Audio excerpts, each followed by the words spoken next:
The great happiness. Buddham saranam gacchami. Vandami cetiyam sabbam sabbathane supatithitam saririka dhatu mahabodhi buddha rupam sakalam sada yasamule nisinova sapari vijayamaka patto sappanyutam sattha vandetam bodhipadapam.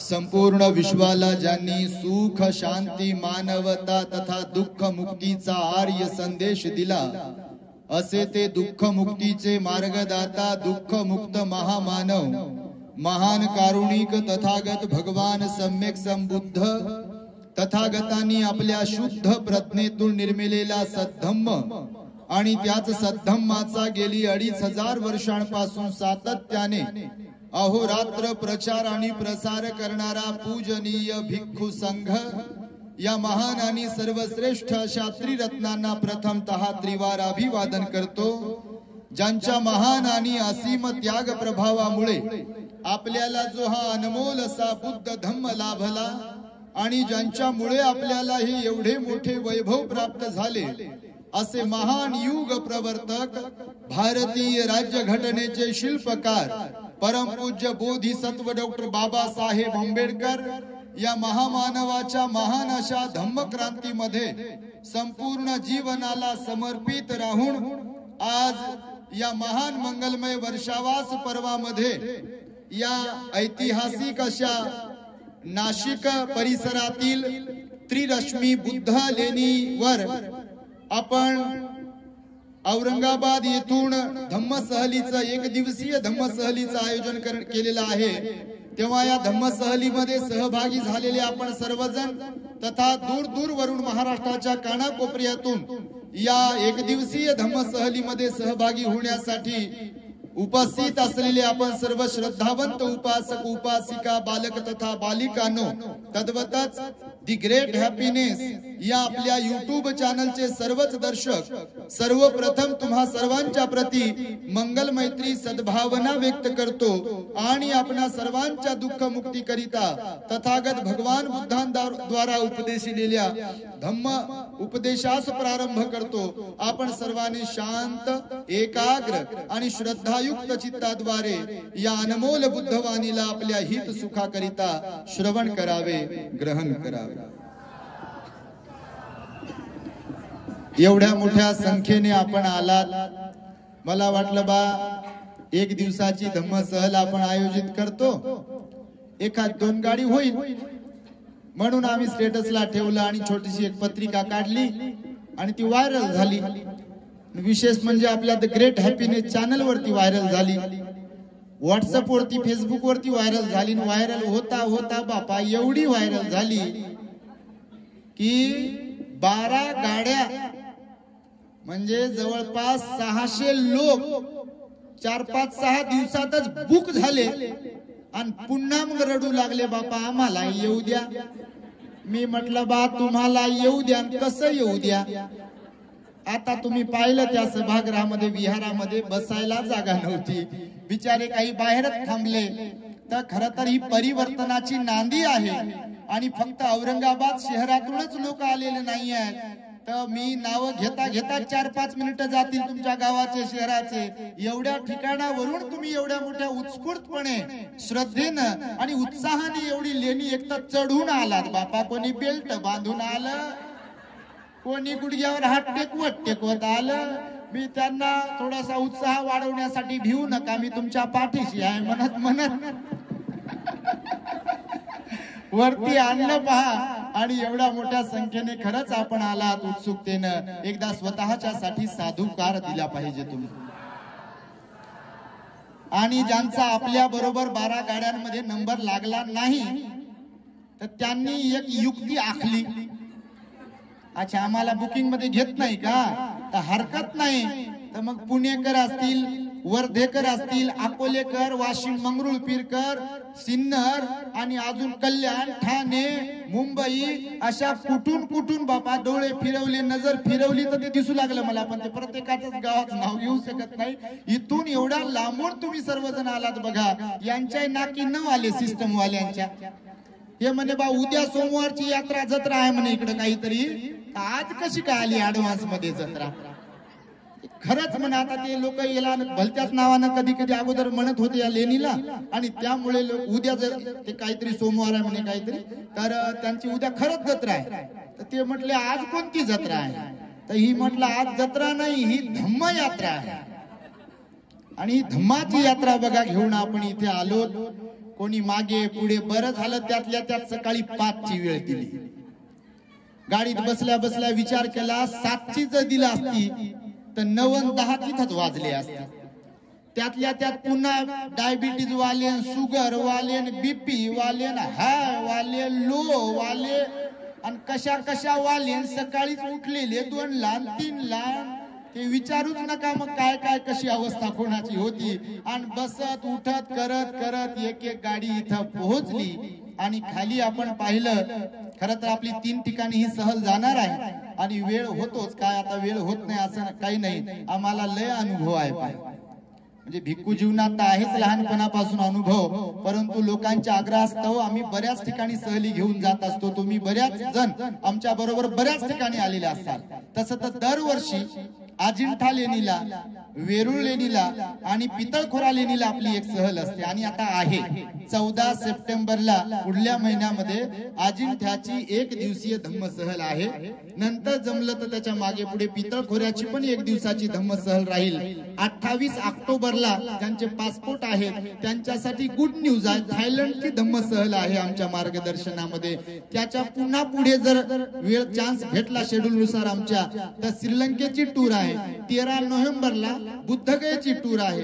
आणि याचा हेतू शुद्ध आहे आमचा, की लोकांचं प्रबोधन झालं पाहिजे, लोकांना गोडी लागली पाहिजे. आणि त्यामुळेच हा खटाटोप आहे. आणि त्यामुळे पाहता पाहता एवढी गर्दी झाली. तर इथून आता आपण जेव्हा निघू तर तेव्हा काळाराम मंदिर जे आहे, फार ते प्राचीन मंदिर आहे याच शहरामध्ये पंचवटीला, गोदावरीच्या काठावरती.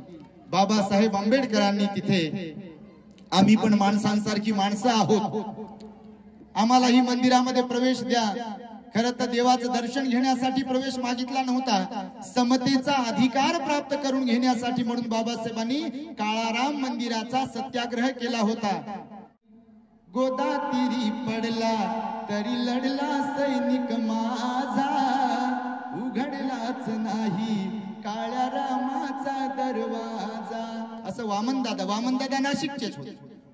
वामनदादा कर्डक यांचे सुप्रसिद्ध असे कितीतरी गाणी आहेत बुद्ध बाबासाहेबांच्या चळवळीला ऊर्जा देणारे, तर तेही नाशिकचे. तर त्यांनी बघा हे गाणं लिहिलं आहे. म्हणजे तेव्हा बाबासाहेब गोदातीरी, म्हणजे गोदावरीच्या काठावरती ते काळाराम मंदिर आहे, तिथे सत्याग्रह केला बाबासाहेबांनी. म्हणून आपल्याला तिथं फक्त ते बाबासाहेबांचे पावलं जिथं लागले ते पाहण्यासाठी जायचंय. नाही तर तिथं जाऊन अंगारा दुपारा काय काय लावून घ्याल तुम्ही. बाबासाहेब आले होते का?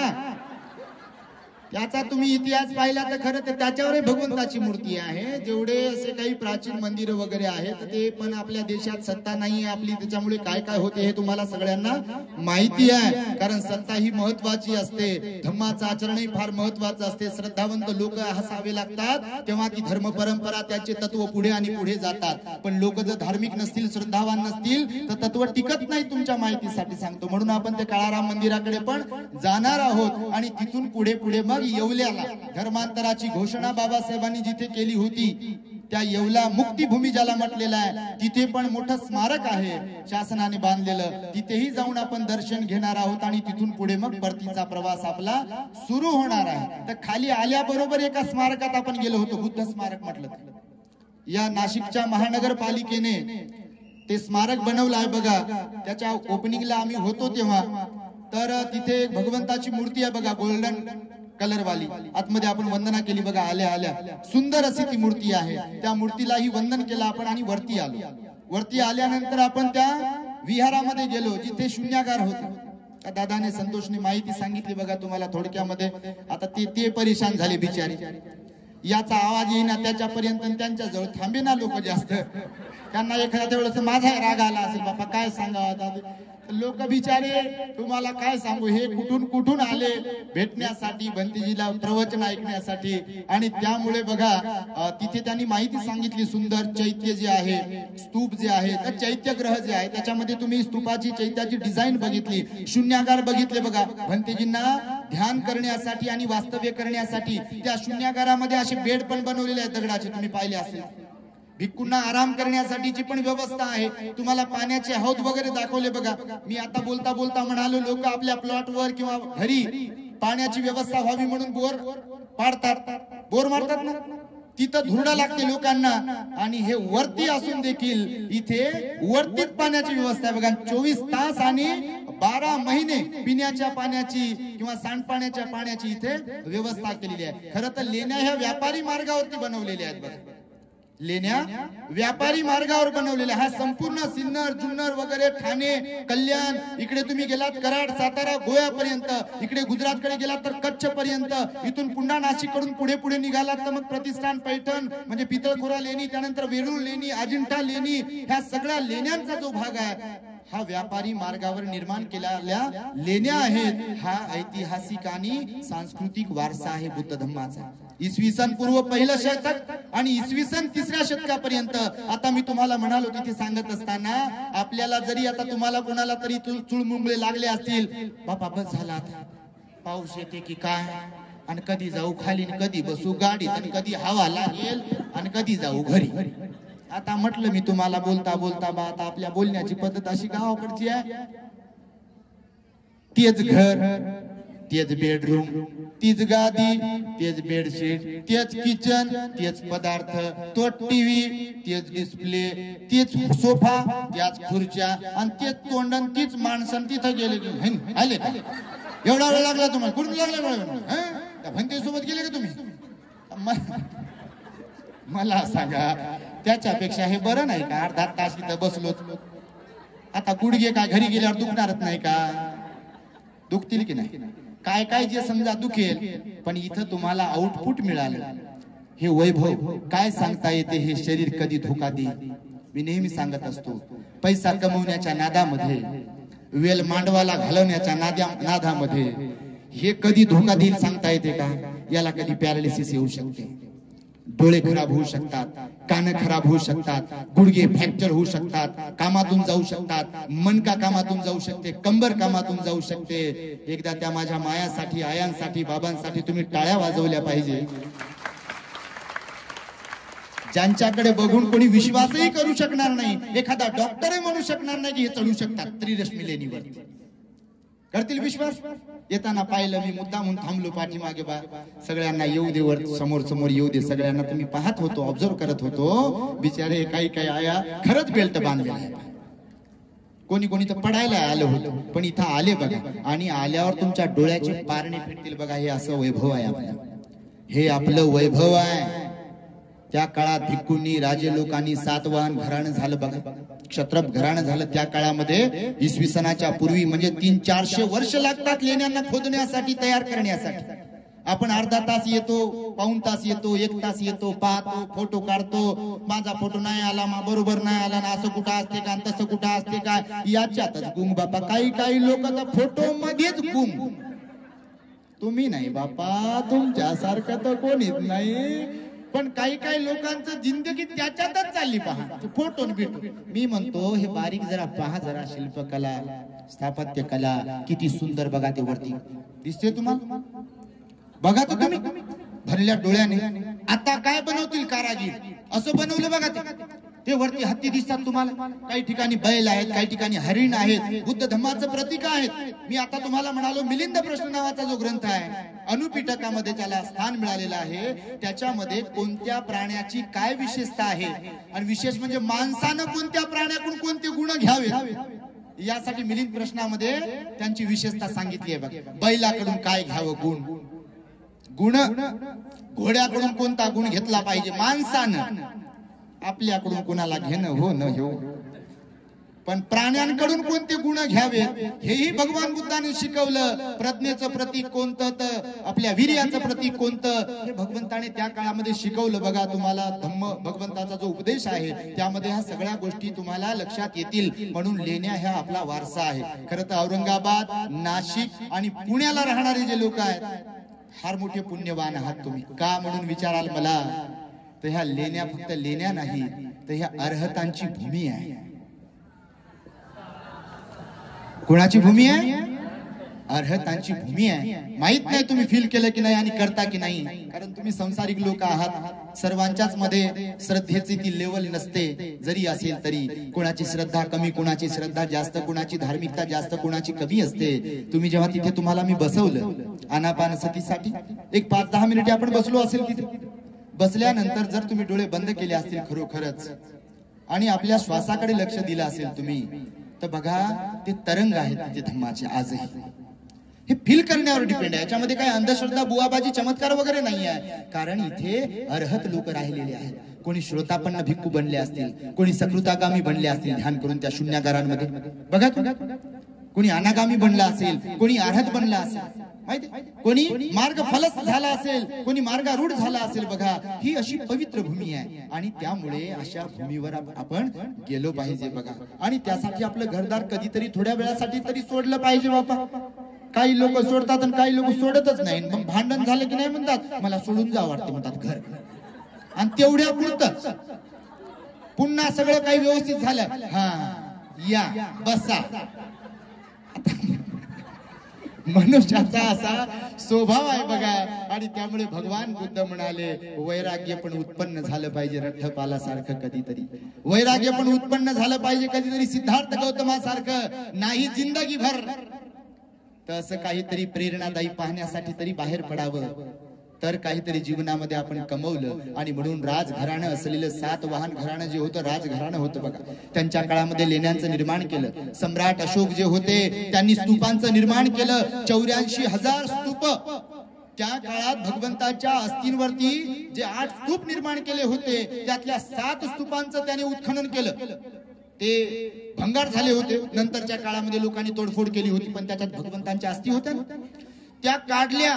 त्याची 84 भागामध्ये त्याने विभागणी केली आणि अख्ख्या जम्बूद्वीपामध्ये संपूर्ण भारतवर्षामध्ये सम्राट अशोकानं छोटे मोठे असे 84,000 स्तूप निर्माण केले. तुम्हाला जिवंत स्तूप जर कुठे पाहायचा असेल भगवान बुद्धाचा जिवंत स्तूप, तो स्तूप आहे सांचीला बघा.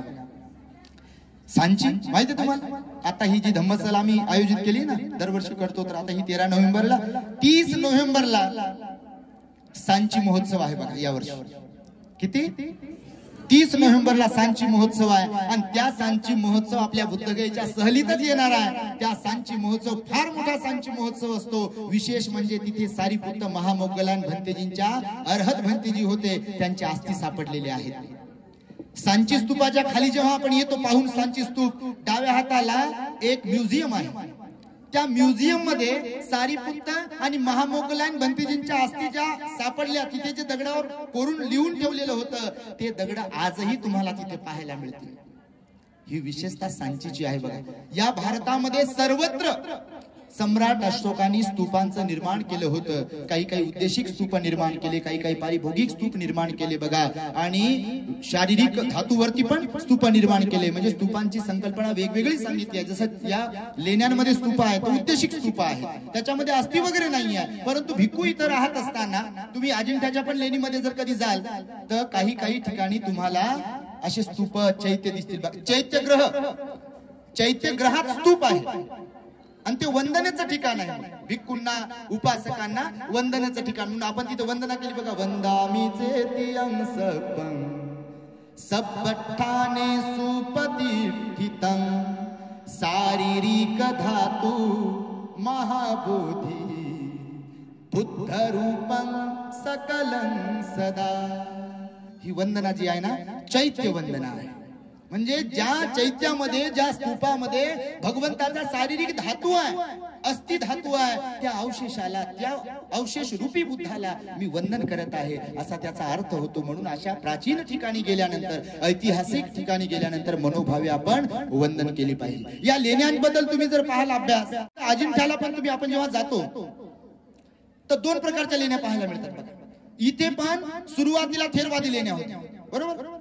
प्रारंभी जेव्हा लेण्या खोदल्या ना तर थेरवादी परंपरेच्या भिक्खूला राहण्यासाठी च्या लेण्या कोरल्या, आणि थेरवादी परंपरेमध्ये ज्यांना हिनयान म्हटलं महायानी लोकांनी, तर त्या थेरवादी परंपरेमध्ये मूर्ती पूजा वगैरे वगैरे तेव्हा अस्तित्वात नव्हती। तर म्हणून प्रतीक बनवले, जसे हे स्तूप वगैरे छोटे छोटे घुमट दिसतात तुम्हाला, असे चैत्य वगैरे दिसतात, त्याच्यात मूर्ती नाही। अजिंठ्याच्या लेण्यामध्ये तुम्ही जर काही जाल तिथं तर मूर्ती वगैरे नाही। आपण आता तिथे गेलो होतो तर मूर्ती होती का? होती का मूर्ती? भगवंताची मूर्ती होती का तिथं? नव्हती बघा। ज्या लेण्यांमध्ये भगवंताची मूर्ती नाही आहे, म्हणजे लेण्यांची ओळख तुम्हाला सहज करून देतो मी। ओळखायला लेण्या, ओळखायला पण आल्या पाहिजे ना, फार जास्त तुमच्या लक्षात राहणार नाही, पण वरवर करणी तुम्हाला सांगतो। लेण्या दोन प्रकारात मोडलेल्या आहेत, एक तर थेरवादी लेण्या आहेत आणि दुसऱ्या महायानी लेण्या आहेत। कोणकोणत्या? थेरवादी आणि महायानी। कधी कधी त्यांना हिनयानी आणि महायानी पण म्हटलं। जिथे थेरवादी किंवा हिनयानी आहेत तिथे भगवंताची मूर्ती नाही आहे। त्या लेण्यांमध्ये भगवंताची मूर्ती नाही आहे, तर तिथे चैत्य आहे, स्तूप आहे, किंवा काही प्रतिकात्मक बोधिवृक्षाचे चित्र असतील, किंवा चैत्याचं चित्र वगैरे असेल, चार आर्य सत्याचं काहीतरी प्रतिकात्मक दाखवलं असेल, आर्य अष्टांगिक मार्गाच्या चक्राचं प्रतिकात्मक काहीतरी दाखवलं असेल, धम्मचक्राचं प्रतिकात्मक काहीतरी दाखवलेलं असेल, भिक्खूंचं प्रतिकात्मक काहीतरी दाखवलं असेल, भिक्खुणींचं काही प्रतिकात्मक दाखवलं असेल, तर त्या थेरवादी लेण्या।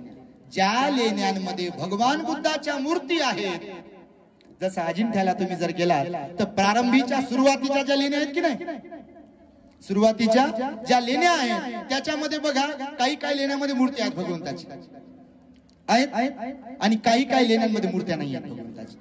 तर दोन्ही राजांच्या कारकिर्दीमध्ये, म्हणजे जे राजे लोक थेरवादी परंपरेला मानणारे होते, तर त्यांनी त्या भगवंताच्या मूर्त्या वगैरे पहिल्या सुरुवातीच्या काळामध्ये कोरल्या नाही। नंतर महायान संप्रदाय तयार झाला बुद्ध धम्मातूनच, भिक्खू संघातून, जे आता दलाई लामा वगैरे, लाल चिवरवाले वगैरे जे दिसतात ना तुम्हाला, तर ते महायानी ट्रेडिशन मध्ये येतात, महायानी ट्रेडिशन आहे त्यांचं। तर ते भिक्खू मध्ये गिनती नाही। भिक्खू कोणते?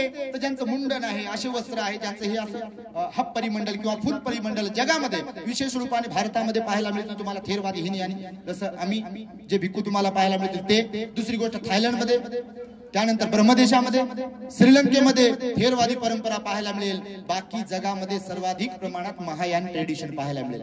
महायानातून पुन्हा मग वज्रयानी, तंत्रयानी, तुम्ही जपानचे भंतीचे लोक पाहिले असतील तर ते वेगळेच आहेत, बघितले? बघत राहा बाबा कधी कधी। श्रीलंका आपले आपले चायनाचे पाहिले ते वेगळेच आहे बघा, लाओसचे पाहिले ते वेगळेच आहे बघा।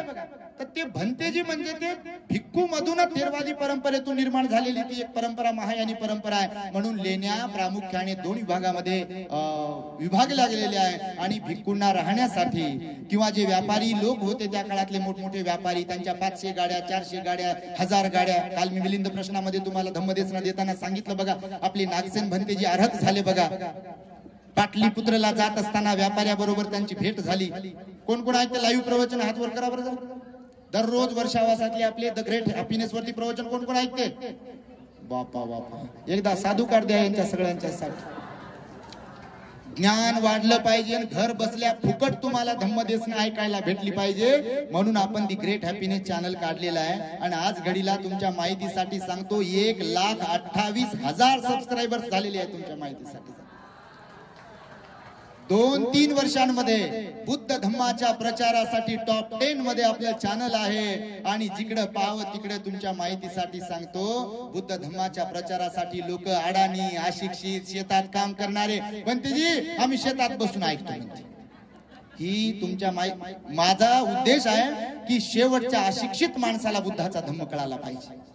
शिकलेला तर वाचेल, हो वाचते की नाही, शिकते हुकते की काय माहिती माहित नाही, पण शिकलेला तर वाचेल कुठेतरी काहीतरी, परंतु बिलकुल जो अडाणी आहे, अशिक्षित आहे, जी माझी आई आहे, जे माझे बाबा आहे, ते शेतात काम करतात, त्यांच्यापर्यंत जर बुद्धाची वाणी गेली तर कधी कधी ते तोडक्या मोडक्या बनतेजी बनतेजी, हा वंदना बनतेजी आम्ही पण ते उपवास धरला बरं आज का. आता हे परिवर्तनाची नांदी आहे तुमच्या माहितीसाठी सांगतो. म्हणजे कोणाला जर कळत असेल थोडक्यामध्ये का होईना तर त्याचे प्रयत्न तर सुरू आहेत ना मार्गावरती, तर ही फार मोठी उपलब्धी आहे तुमच्या माहितीसाठी सांगतो. आणि याच्यासाठी म्हणूनच खटाटोप आहे. आपण काय व्यावसायिक नाही, आपण काय व्यापारी नाही. बुद्ध धम्माचा प्रचार आणि प्रसार व्हावा. आणि ज्या बाबामुळे आपल्याला हा बुद्ध धम्म मिळाला, ज्या बाबामुळे आपल्याला हे वैभव प्राप्त झाले, दागिने कानात, नाकात, हातात, पायात, पोटात, माय म्हणता मावना, जळ म्हणता जळेना, घराचे बंगले झाले, काडी कुडाचे घर, आज हे जे काही प्राप्त झालंय ते कोणामुळे प्राप्त झालं? डॉक्टर बाबासाहेब आंबेडकरांमुळे प्राप्त झालाय. याची सदैव आपण जाणीव ठेवली पाहिजे. आणि त्यांनी मग बुद्धाचा धम्म आपल्याला जो दिला, त्या बुद्ध धम्माचा अभ्यास करणं हे पण आपलं कर्तव्य आहे. नाही तर जय भीम बोलो आणि लाव रे गाणं, तुझ्या रक्तामधला भीमराव पाहिजे. अरे बापा कोणीकड तुझं रक्त तपासलं तर त्याच्यात काय निघेल काय माहित कोणाला बापा. तुमचं चांगलं असेल बापा, तुम्ही नाही तसे. पण सांगतो जयंतीला लय ऊर्जा येते, कुठून येते बापा काय माहित. आणि दुसऱ्या दिवशी ढुंकू नाही पाहत नाही विहारात. असे आहेत, तुम्ही नाही, तुम्ही चांगले. आणि म्हणून बुद्ध धम्माचा अभ्यास व्हावा हा शुद्ध हेतू आहे आपला. आणि म्हणून तुम्हाला लेणी पाहायला घेऊन आलो बाबा. ज्यांना कोणाला त्रास झाला असेल तर तो पोटात घालून घ्या. आणि मी तर म्हणतो बापा 500 रुपये फिटले, 500 रुपये फिटले ना, कसे नाही फिटले 500 रुपये. हे एवढं काही पाहायला भेटलं बघा.